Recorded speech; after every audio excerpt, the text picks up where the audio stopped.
Well, hello everyone. It's 3 o'clock, so I think we'll go ahead and get started. If you haven't already, we would love for you to introduce yourself in the chat box, your name, organization, where you're calling in or joining us today would be great, just as a way to help connect with one another today. Um, I'm Lisa Edens. I'm the program coordinator for the Colorado Alliance for Environmental Education, and welcome to our monthly webinar series. We are so excited to be presenting today on, or hosting this webinar today on the Latino Conservation Week 2020, learning how your organization can get involved. And somehow I just lost my controls. There we go. If you're not familiar with the CAEE, we are a statewide organization with the mission to advance environmental education in Colorado by fostering collaboration, mobilizing support, and driving excellence. And so we work with about 850 partners all around the state of Colorado to ensure everyone in Colorado has an opportunity to learn about the environment where they live. And together with our partners, we reach about 800,000 learners every year in Colorado. One way that we hope to drive excellence in the field is through these monthly webinars. And we try to host topics of interest to the environmental education community. And especially over the last month, we've found that people are really hungry for professional development and connecting with one another virtually, obviously. So we found that this is a great way to share and spark ideas, improve practice, and connect with one another. And the upcoming events, I don't know where that went, but we do have a really important deadline this Friday. Every year we have a nomination period for environmental education awards for excellence. And so the nomination period comes to a close on Friday. We give out awards in 5 different categories: in advancing environmental literacy, innovative EE programs, outstanding environmental educators, outstanding youth leadership, and then we have a retiring educator recognition, and also our highest award is the Enos Mills Lifetime Achievement Award. And so this is a great way to celebrate EE programs and individuals throughout the state. We're hoping that we can celebrate them in October in person, but we're coming up with some contingency plans. But if you know of anyone that's inspired you this year, I hope that you think about nominating them. All the information is up on our website that you can find on that, but the nominations are due this Friday. And another thing, upcoming events, is that we just continue to host some continuing conversations around the COVID-19 response. And so on our homepage, you can find a calendar of community calls, just check-in calls, calls around sustaining EE organizations, adapting program models, professional development. And so I invite you to participate in some of those larger conversations going on. I also wanted to just provide a thank you to our webinar series sponsor, Marathon. They've been sponsoring these webinars for several years now, and so we appreciate their continued support. And then I feel like everyone's an expert on Zoom by now, but just in case this is someone's first rodeo, I have all lines muted. It'd be great if you kept your line muted unless you had a question. But the primary method that we invite people to use to communicate is through the chat box, which you can pull up with this chat function at the bottom of your screen. So feel free to chat me if you have a technical issue, which I hope you don't. You can chat each other, questions to the presenters. You can chat out a resource that you have. That's a great way to engage with each other throughout the presentation, so I hope you use that. And then before we get started, I did want to just begin our session with a land acknowledgement. The history of the United States and Colorado includes a history of purposefully trying to erase Native American culture. So it's important whenever we can to center in the place we are and the history that brought us here, wherever in Colorado you are today. So what we know as Colorado today was the traditional home of the Apache, Arapaho, Cheyenne, and Pueblo tribes, the Shoshone tribe, and the Ute Nation. And so I want to share a small part of that history. When gold was discovered in the 1850s, white settlers arrived in Colorado in large numbers and began asserting their right to the land. The Meeker Massacre in 1862 resulted in the expulsion of the Ute Nations to southwestern Colorado, and in 1864, the Sand Creek Massacre resulted in the deaths of hundreds of Arapaho and Cheyenne people, and soon after these nations would be relocated out of Colorado. The Southern Ute Indian Tribe and the Ute Mountain Ute Tribe are the two federally recognized tribes that have their current headquarters in Ignacio and Toyac, Colorado. Approximately 50,000 Native Americans live in Colorado today. Their rich cultural history is highlighted each year at the Denver March Powwow, featuring over 1,600 dancers. So there are many ways to practice remembering the history of Indigenous people: by reading books by Native authors, by including cultural history in programming, by recognizing the culture is alive and vibrant today, and by doing land acknowledgements when you can. And as environmental educators, I invite you to think about how you can do this in your own work. So without further ado, I want to introduce our three fabulous speakers today. And I want to introduce each of them individually. So first we have Jessica Godinez. And as a second-generation Mexican-American, Jessica feels inclined to support immigrant communities in navigating the systems of a new country while striving for social equity.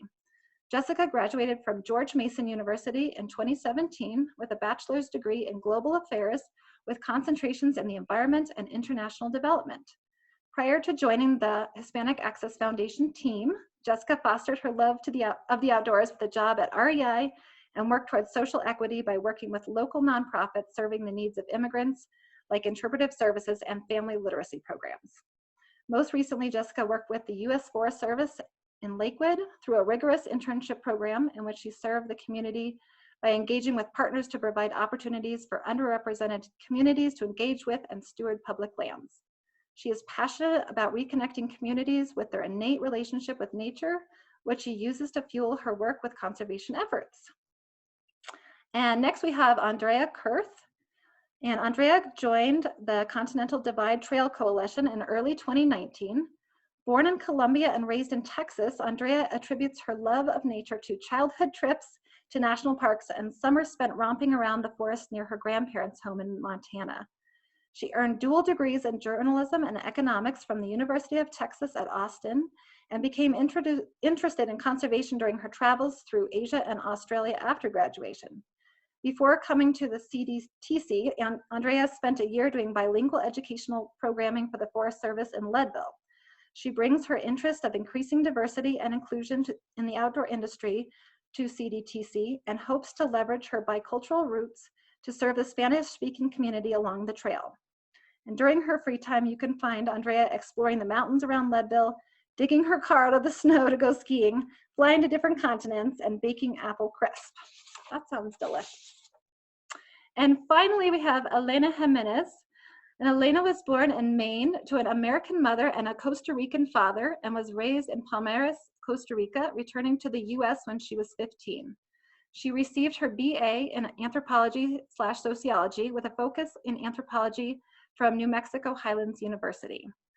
There she focused on Southwest archaeology, Costa Rican pre-Columbian Corotega settlements, and the effects of globalization on the current local and national Costa Rican culture. She left Costa Rica again when she received a fellowship 2 years ago with the Hispanic Access Foundation and the U.S. Forest Service at the Rio Grande National Forest in southern Colorado through the Resource Assistance Program. Here she served as a general archaeology tech for the National Forest, but also researched the historic Spanish shepherding of the area, conducting both ethnographic studies of the current culture and documenting the associated archaeological sites. She left her Hispanic Access Foundation position to take a job with the Washington office of the Forest Service and serve as an archaeologist for the Enterprise team, assisting national forests across the country with cultural resource management. She also works with Project Archaeology as their Colorado State Coordinator, planning trainings and developing curriculum for K through 12, focusing on Latinx/Hispanic history in the Southwest, mainly in Southern Colorado. All right, so I am happy to introduce them, and I'll stop sharing my screen and turn it over to them. Great, thanks, Lisa.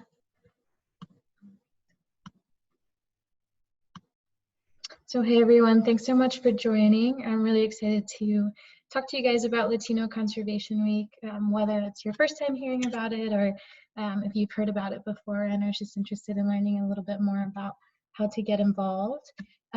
So before jumping into that, just a little bit about Hispanic Access Foundation. We're a national nonprofit based in Washington, D.C., and we have a fully remote staff, so we're small but mighty. There's a team of about 15 of us doing work across the country. And we work to establish bridges of access to provide a path for the development and rise of Latino leaders and elevate their voices in areas in which they are underrepresented. So our current projects include the Conservation Program, the Mano Project for Workforce Development, the Hispanic Leadership Network, the Por la Creación Faith-Based Alliance, and Latino Conservation Week. So Latino Conservation Week is an initiative that was created to support the Latino community getting into the outdoors and participating in activities to protect our natural resources.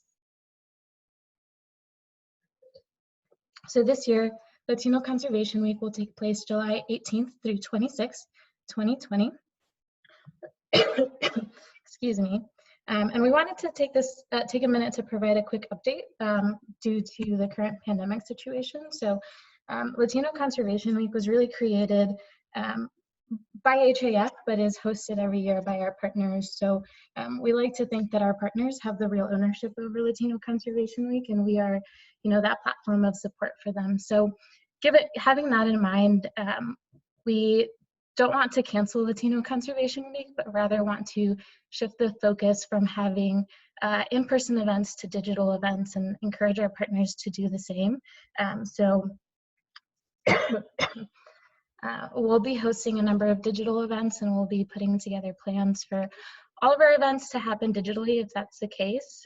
We realize the end of July is still a way away, but understand that just might have to be what happens. So every state has different guidelines, and we encourage our partners to follow those guidelines, but also keep the safety of our community as the priority.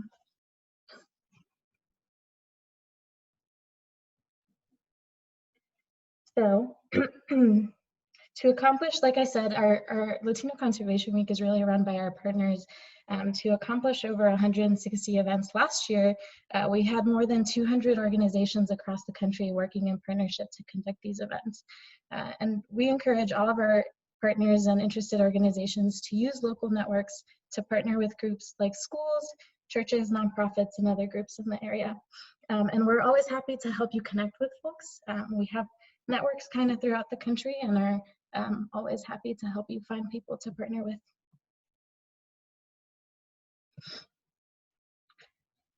So Latino Conservation Week is made up of a wide variety of different types of events. They range from film screenings to community roundtables to hands-on stewardship events and outdoor recreational outings. We do host a number of signature events every year, including the Vamos a Pescar Nevada event featured here. Excuse me. And other events included a family day at the Great Sand Dunes National Park and a film screening of The Flight of the Butterflies. All of the events from the past are still on our website, latinoconservationweek.com. So if you're ever interested in learning about different types of events, I encourage you to visit the website. So I also wanted to mention the HIMIS principles for democratic organizing. We use these principles to promote equity, justice, and success for all when working in sustainable partnerships. In fact, principle number 6 is about just that, and building sustainable long-term relationships that will last between partners and communities for years past the event.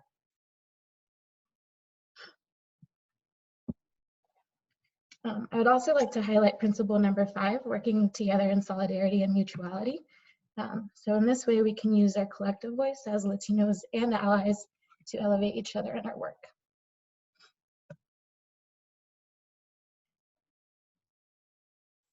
So since its beginning 8 years ago now, this will be our 8th year, Latino Conservation Week has provided 25,000 community members with outdoor recreation opportunities near their homes. We, along with our partners, have hosted more than 590 events over the years, and again, hosted by our partners, so we're not directly involved in every single one. And then made a large number of media impressions through our social media channels, through different news releases or press items that have been put out related to events.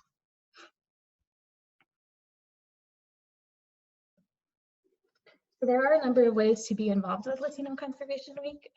You are always more than welcome to plan your own event, and we do have resources available on our website that can kind of help support that and talk through a little bit what goes into planning an event.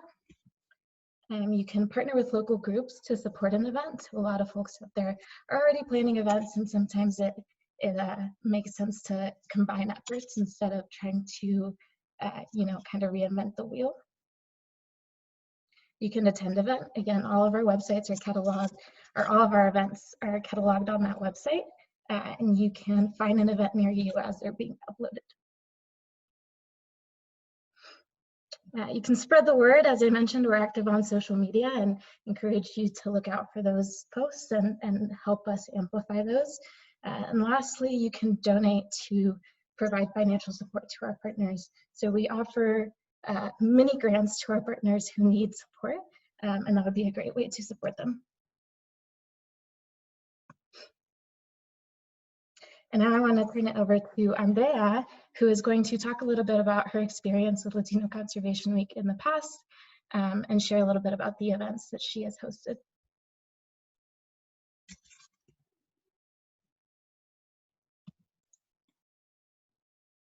Hi, everybody. I'm Andrea Kurth. I work for the Continental Divide Trail Coalition. I'm doing communications and community outreach. And I've been involved with a couple different Latino Conservation Week events in my career. First, when I was doing a fellowship with the Forest Service in Leadville, and again last year with CDTC, we hosted a couple of events here in Colorado. So yeah, this will be my third year being involved in Latino Conservation Week, and I'm really excited to plan another event. And every year it just seems like more and more people want to get involved, and more partners at the organizations that I work at want to get involved and contribute something. So I think it's a great effort to be a part of and find out more about. And even if you're not ready to host your own event, I think it's worthwhile to either attend an event or find another organization near you that wants to host something, and just see if you can contribute a small piece. Because both of the years that I've been involved, I've kind of partnered with other organizations to create like a collaborative event, and I think that has been super successful for me. So I can just talk a little bit about both of the events that I've hosted before.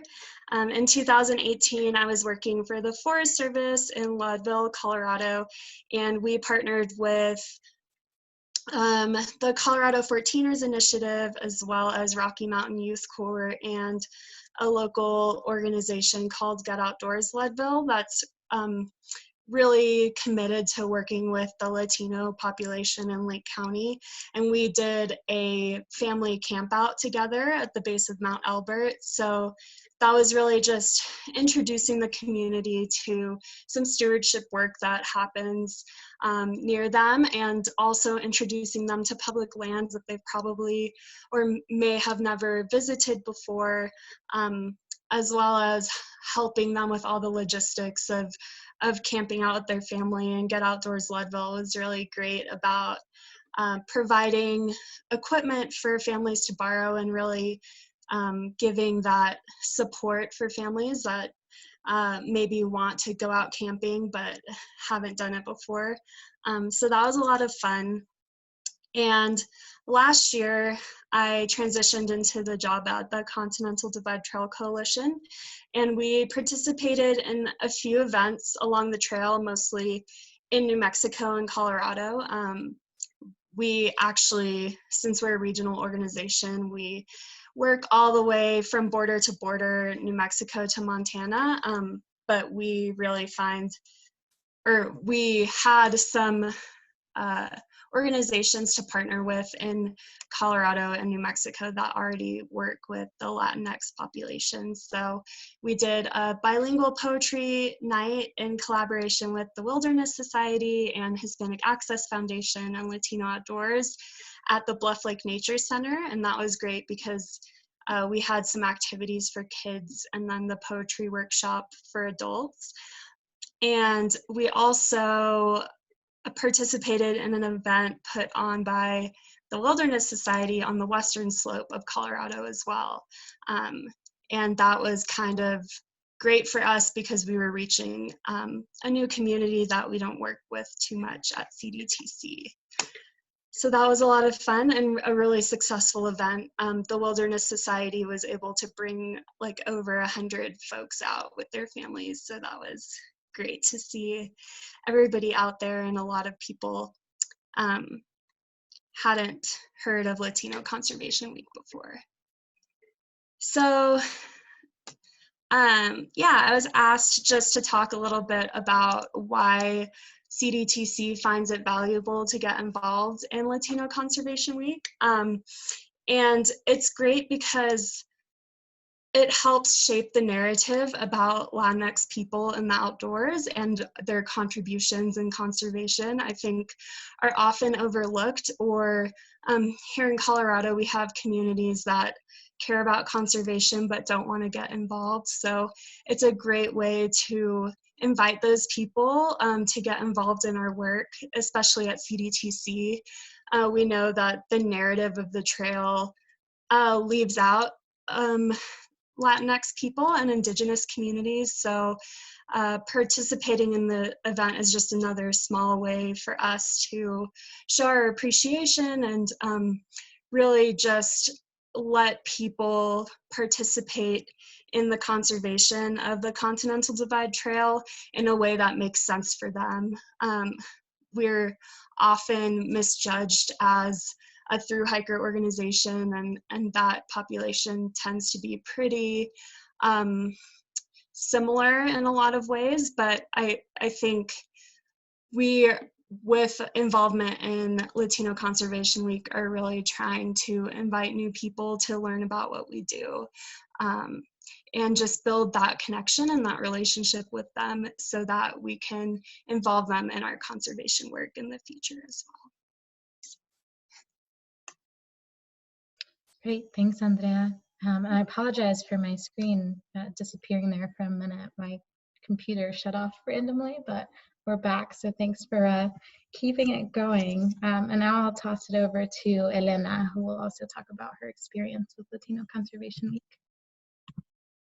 Hey, so I got involved very much like both Andrea and Jessica through the Hispanic Access Foundation. Although unlike most of the people that had begun their fellowships with the Forest Service, I was not in what I'm going through the chat right now and seeing that you guys are all in like conservation education and, you know, outreach. And I was kind of just an architect or archaeologist, and I had no kind of connections in that sense when I arrived in the Valley. And you guys are starting off way ahead of where I did, obviously, because you probably have well-established, you know, communications with organizations and groups.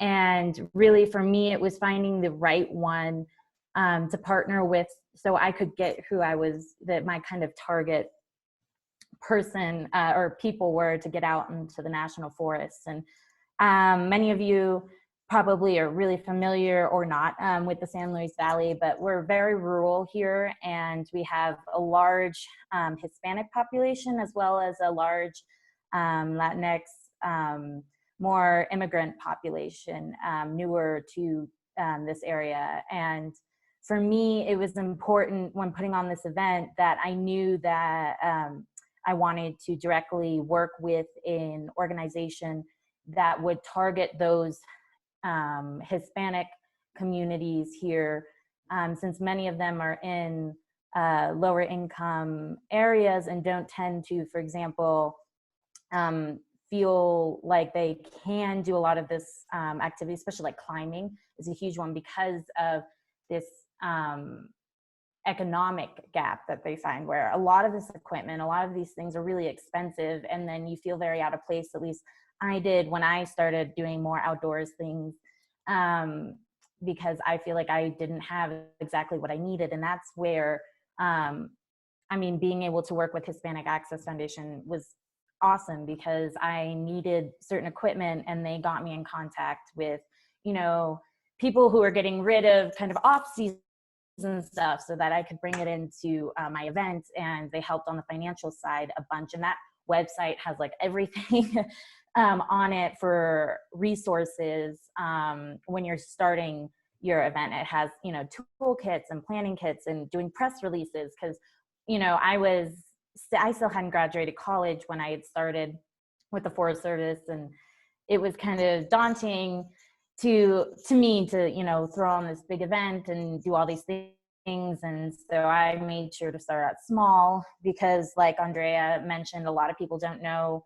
really, or when I started, that may be different now, what Latino Conservation Week was. And I wanted to make sure that my event didn't just go to the normal people that always go to these types of events. You know, you want to go for people who may not typically do that. And so I worked with my first year doing it with a small nonprofit called Move Mountains that works. It's in one of the oldest communities here in Colorado, in San Luis. And they're an amazing nonprofit that works directly with these young children in these communities, and during the summer provides them with a paid, essentially it's a job, but they learn about conservation and the outdoors and public lands and their rights to water, because historically there's a lot of historical trauma here in the Valley when it comes to losing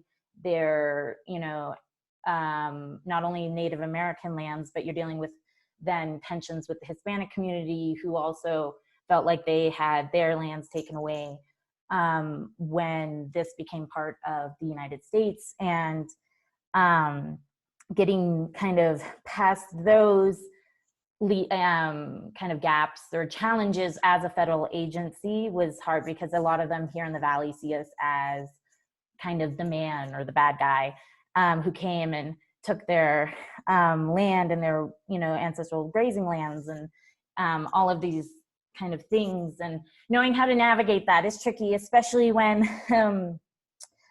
you have to remember, a lot of times when I would show up to these meetings, they would be like, well, you know, we want someone who looks more like an immigrant, or who would be more fitting to that position. And knowing, you know, having to navigate that and understanding what they're wanting and being able to reach that goal, as well as being able to say, hey, you know, we come in all shapes and sizes, all colors, all different, you know, versions, and being able to navigate that is kind of tricky sometimes, but it is can be really successful. And it's awesome, like Jessica was saying, to really foster those community ties, so you can have these long-term relationships. And for me, working with Move Mountains, it was, you know, we had maybe 13 kids out in on BLM and National Forest lands, and we went to a couple of archaeological sites that dealt with prehistoric as well as historic history in the Valley, to make those connections, which kind of brings me to my point as to why this is so important for a lot of these young people, not only young people, but as well as the adults and the families that got to go along when they're kind of, I know that a lot of people target young people, at least that's what I was doing in my event. But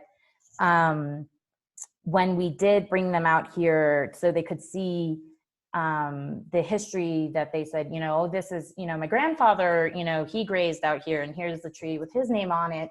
And making those types of connections made them feel really, really amazing, saying, you know, I remember one kid was like, this is in my backyard, I can take, you know, my other, you know, my cousins out here and show them, and we can go, and it's all, you know, it's their land, as in public lands, you know, it's your land to go out and explore. And knowing for them, especially right now, I know with the pandemic, but also the political climate, regardless of what side you're on, there's a lot of tensions and divides. And what we're seeing with the kids here in the Valley is them feeling very disconnected from their history here, and being able to get them out there and acknowledge them and see that they're acknowledged nationally. When you have kind of a Latino Conservation Week, and they see that it's a bigger kind of network than just this small little thing that may be just localized, but something that is acknowledged nationally is really great. And they start feeling like they're part of the group and part of kind of the narrative, like Jessica and Andrea were speaking about. And then after the small kind of Moon Mountains group, I did I think she mentioned earlier, the Family Day at the Great Sand Dunes, which was really awesome. We had about 50 families out there. It was huge, and I may have bit off more than I could chew because I got really confident with the first year. And just always know that Hispanic Access Foundation has all these resources for you is really handy. And I partnered with San Luis Valley Great Outdoors, which was so helpful. Thank God I did that, because I thought I could handle all of it by myself, coordinating with BLM and the Great Sand Dunes National Park and all these interagencies, and everyone's changing. A new supervisor comes in and say, I had no idea this is happening. And it's like, well, we have been planning this for months, and having kind of all these, obstacles and constant phone calls is really stressful. And that's why, partnering with these local communities that do have these ties already is really, really helpful, as well as, knowing Hispanic Access Foundation has those resources online, may it be monetary or just equipment-wise or anything. And we were able, through Hispanic Access Foundation, to rent. Every family was able to use a sandboard and a sand sled and go sledding on the dunes, which was really cool. And knowing that I could not have figured that out myself because of the lack of funds was really awesome, having half there and making these kind of community connections. And I know I spoke to Andrea after our first Latino Conservation Week event, and it was a little nerve-wracking at first, where you don't sometimes have a turnout that you expect. But it's just being consistent and being kind of repeatedly doing it, and just so that people start catching on and knowing it's going on. Because it can be kind of scary when you throw an event and there's like no one, and you put all this time and effort into it, and no one really shows up. And I see a lot of you guys are from like Denver, Fort Collins area, but out here to try and get people to know about events can be really tricky in these rural areas. And knowing who to communicate with, where people will get this information, can be really tricky. But it's just, like I said, being just constant and just being there, no matter if no one responds to what you want, or to an invitation to it, but just kind of doing it and just being consistent until people see that, oh, this is going on and this is happening constantly, and so I will check it out. And I know it's tricky right now with the COVID situation, but hopefully things will change by the time Latino Conservation Week comes about. And it's just knowing kind of your target audience, what you want to kind of say and do. And for me, it was just mainly going with a cultural aspect, but I know, I worked tiny bit on one thing with, it wasn't Latino Conservation Week related, but with Jessica on doing a bio blitz, or, other things that have, not to do with archaeology, but, and just being prepared for that, and being, just knowing ahead of time what you want and knowing how to get that is really awesome. And it's I love this, putting on Latino Conservation Week events. And so far this year, I've nothing in the books, but it would be awesome. So if I know a lot of you guys are here in Colorado, so let me know if you want to put on an event and need help in the future. I'm more than happy to help. Great, thanks, Elena. Thanks, Elena and Andrea, for talking a little bit about your experience. I think both of you guys brought up some really great points about Latino Conservation Week and, you know, why it's important for our community and just some of the benefits that come from it, like, you know, an increased connectedness with folks. It has become a way for our partners to connect with each other from across the country and for our communities to connect with each other from across the country. So it's really important for us to continue to grow that partnership base, and it's exciting too to see how many people want to partner with folks on events or are interested in it, and just watching it grow has been really incredible. And you know, I wanted to have people on here talking about their experiences because, like I mentioned, you know, we're the platform for Latino Conservation Week, but ultimately we want to elevate our partners and elevate their communities and be that resource for them to do so under the umbrella of LCW. So along those lines, we do offer a number of resources, LatinoConservationWeek.com being kind of our hub of resources. We add every event that is being hosted. Well, we try to keep up with all the events and list them on that website so they're organized by state, and you can find out what's going on, who's putting what in, what event on. It's really helpful. Also on the website, we have a planning toolkit that just kind of goes through the different steps for, a lot of it is, you know, general event planning, so nothing too specific there, but you know, things like how to connect with your elected officials, and you know, we have flyer templates, we have our logo there that you're always welcome to use. Yeah, like I mentioned, some sample collateral materials, so we'll help if you need assistance with media advisories and press releases. We are connected to a few Spanish media networks across the country as well, so that's something we like to offer as a resource too if you need help connecting with those. And like I mentioned, that logo, and it's not there yet, it'll become available towards the end of May, but that request for support for MiniGrants for our partners will be available too. We have a separate one for our interns, and we'll take applications for funding requests that way once it becomes live. All right, so if you are interested in more information, definitely visit the website. You can reach out to me at any time.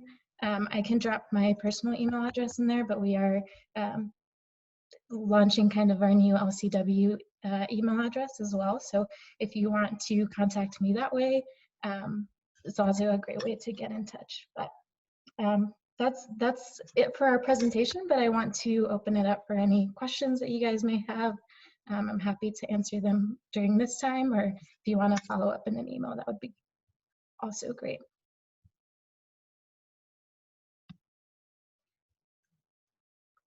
Yeah, it looks like we have a question for Elena there. Or if you guys want to just kind of shout out your questions too, that would work as well. Hi there, this is Rosie Sanchez with Defenders of Wildlife. And I had a quick question about, is there a place on the website, Latino Conservation Week, to donate or sponsor, or is it just, is there a minimum donation, sponsorship? It's a good question. So on the Latino Conservation Week website, I don't believe there's a specific donation button, but on our Hispanic Access website, and I'll type it in the chat for you, you can do donations through there, and it should allow you to kind of comment that it would be for Latino Conservation Week, but I would direct you that way. Wonderful, thanks so much. Yeah, thank you. The Spanish news outlets information is also, we don't have, you know, kind of like a list of those outlets. If you're interested in being connected with them, I would encourage you to reach out to that email address, and I can connect you with our communications director, who can be more specific about where you're looking for support and where you're located. Well, yeah.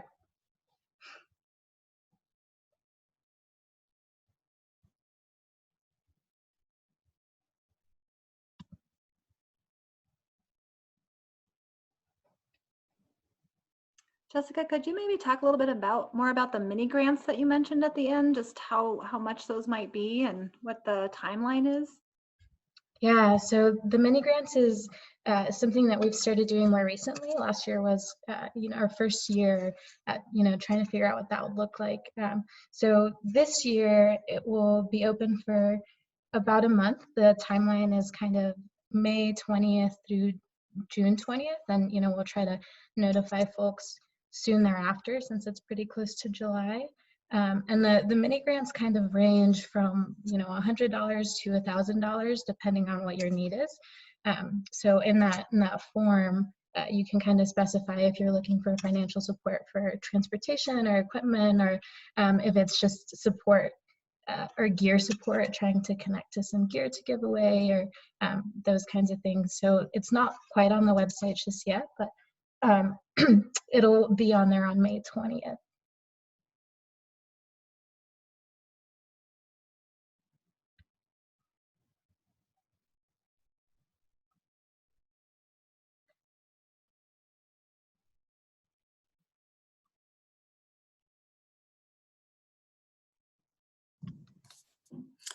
Hey, Jessica, this is Dan Zimmer of Colorado Parks and Wildlife. How are you?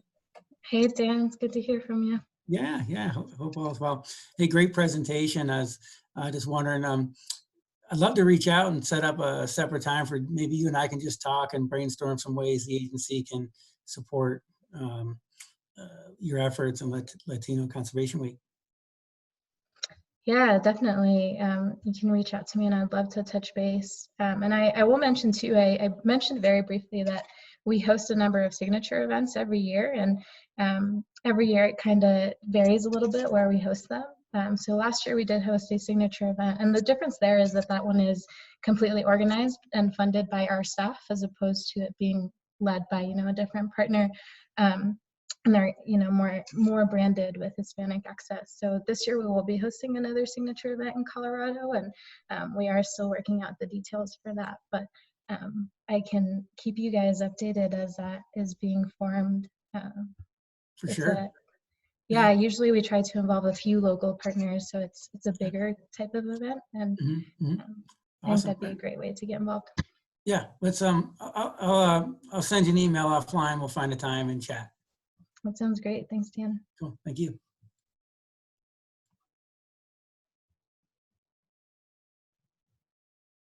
This is Wendy from the Environmental Protection Agency. I was just wondering, do you have a like a listserv for events that might be that you might be having in Colorado, or what might be coming up planned for this July in Colorado? So we don't have a listserv specific to Colorado, just because we host events in every state, so it'd be a lot to kind of keep up with. But if you want to shoot me an email, I can make sure that you're on a list to get notified. And then I would suggest also just keeping an eye on the website. You can filter by Colorado, and as folks are planning their events, they'll upload them there, and we'll help keep track of them and upload them onto that website, so it should stay pretty up to date. But we do have events that come in up until like the week before Latino Conservation Week. So it really is an ongoing process. But yeah, definitely send me an email and I'll make sure to reach back out as those are being planned.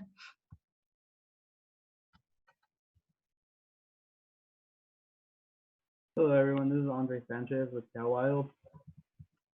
I just want to follow up, and I hope I didn't miss it, but I didn't hear very much detail about the potential plans in case the COVID-19 situation doesn't quite become as alleviated. Is there any room for discussion on that very briefly? Yeah, definitely. So in all honesty, the planning for that is going to be kind of flexible, and we're just, we have to kind of adjust as we go since things are changing so quickly. But ultimately, our plan at HAF is to, plan for our signature events and hope that we can host them in person. But all of the events that we plan will be accompanied by kind of a digital contingency plan, so that we are prepared to host things online and virtually if we need to. And so that's what we're doing organizationally. But as far as our partners go, we don't feel like we have the authority to tell them they can't host the Latino Conservation Week event if they choose to. So ultimately, we're encouraging everybody to be safe and keep the safety of our community as the priority, but to kind of take ownership of whether or not an in-person event makes sense. We encourage folks to plan for digital events, and we're actually kind of excited to see, you know, how creative people can be in hosting LCW events online. Awesome, thank you. Yeah, no problem. And we are happy to help with that too.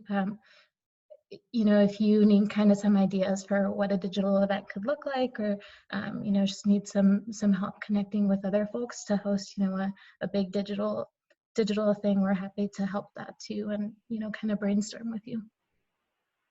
Great, thank you.